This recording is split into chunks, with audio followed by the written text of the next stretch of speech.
Hey everyone, welcome back to 996 The Howl. And a trade has happened. First, it started with Ryan Reaves going from the New York Rangers to the Minnesota Wild, and then Craig Morgan drops a massive bomb in Conor Timmins getting traded to the Toronto Maple Leafs. Obviously, not a bomb, a bit of hyperbole there, but one of the few and rare trades where I'm scratching my head at Bill Armstrong's decision. We'll talk about Conor Timmins because, as a Coyotes fan, that's who I'm familiar with in this trade. I'm sure Leafs fans are clamoring for some info on who Conor Timmins is. Maybe they haven't heard from him lately. He used to be a Colorado Avalanche prospect, but was traded to the Coyotes in the Darcy Kuemper trade along with a first-round pick. And so Timmins, unfortunately, his career has been plagued with injuries. Only 41 games played in the past 4 seasons. Has never scored in NHL goals. Got 7 assists, 7 points in those 41 games. Even with the Coyotes, we thought, if Timmins could get healthy, maybe there's a chance. This is a young prospect. He's still 24 years old. At the time, maybe he was 23 or 22 when he came to Arizona. And so we thought all he has to do is stay healthy. It's good having a young prospect on our D. We're a rebuilding team. Maybe if he performs well, we could easily move away from Chychrun, and it'll be less of a hard pill to swallow. But unfortunately, last season he played 6 games for the Coyotes, got injured after those 6 games, and was injured for the rest of the season. And then this year he played 2 games for the Coyotes, got injured, but he did get healthy 2 weeks ago, and 2 weeks ago the organization decided to send Timmins down to the Tucson Roadrunners on a conditioning stint. And so when you send players on a 2-week conditioning stint, they don't have to go through waivers. So he played for Tucson for 2 weeks. Today was the deadline for those 2 weeks, and he's subsequently traded to the Maple Leafs. Now Craig Morgan stated that the organization wanted Timmins to stay in Tucson, but he would have to go through waivers. And obviously, being a young defensive prospect, even though his career has been riddled with injuries, a team's going to take a flyer on him and take a chance that he might get healthy. So they want to get the most value possible out of Timmins. I'm not sure if Curtis Douglas fits that bill, but we'll get to him.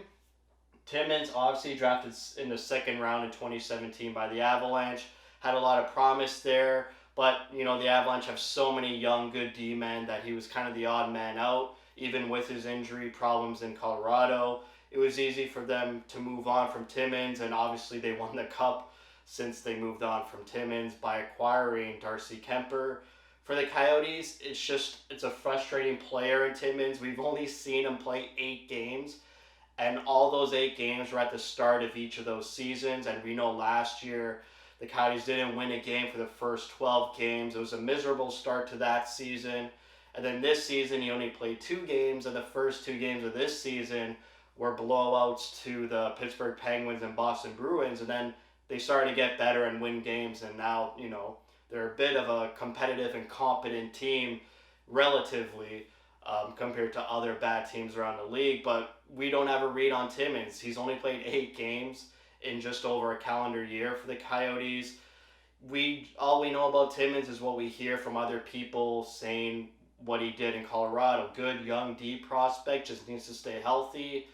But, the Coyotes decided to move on from him. I wouldn't have moved on from him.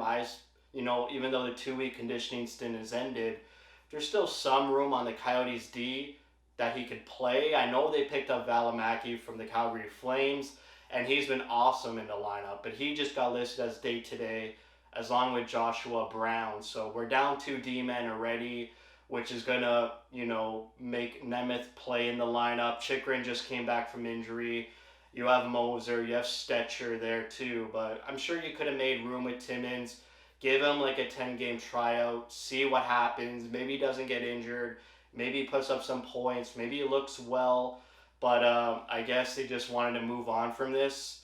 I wonder maybe if the organization was a bit upset that they're paying money for this player, but all he's done is be injured. There could be that, but that's just pure speculation. I don't even know. But honestly, the return for an AHL centerman, Doesn't really bode well for me. Hopefully, plays well with the Tucson Roadrunners. Coincidentally, I'm making a Tucson Roadrunners video tomorrow, so it's funny how the Roadrunners are involved in this news story and trade. But yeah, 91 games played in the American Hockey League for Douglas, 14 goals, 25 assists, 39 points. He's a centerman. The big thing about him is that he is a big boy, and whenever the Coyotes make a trade or acquire someone, always look at his size. Bill Armstrong loves his big boys. That's just the number one thing you do as a Coyotes fan. Look, how tall is he? So he's 6'9", pretty ridiculous, and 205 pounds. He's still young, 22 years old. Drafted 4th round in the 2018 draft by the Dallas Stars. So, the Tucson Roadrunners, my expectations for them, get back to the playoffs, get back to being an elite team in the Pacific Division. I believe right now they're tied for second place, but, they're kind of going through an ebb and flows, winning and losing here and there. So they got to get more consistent, pick up some more wins, and maybe a big guy like Douglas, helps improve the team. Maybe it's a long shot, with injuries and what have you. The Coyotes are no stranger to injuries. Last season, they had the second amount of injuries in the league next to Montreal. So if there's an injury with our center depth, maybe Douglas can make the jump. He's a big guy, 6'9". Maybe, the last time the Coyotes acquired a Maple Leafs player was Nick Ritchie. Nick Elite goal scorer Ritchie. So, there's some magic there, some meme magic that could happen. I know Leafs fans always say whenever a player leaves Toronto, they do well. But I think it's a long shot for him to touch the Coyote sweater. But hopefully, if he performs well in Tucson, and Tucson improves from this trade, and they make the playoffs from this trade, I'll be happy with that. But, I think my gut feeling and initial reaction is that we kind of gave up on Timmins too early. The only problem for him is to be healthy. But, maybe he does get healthy and he goes on the Leafs and performs well. I know they're riddled with injuries on the back end, so maybe he could slot in immediately.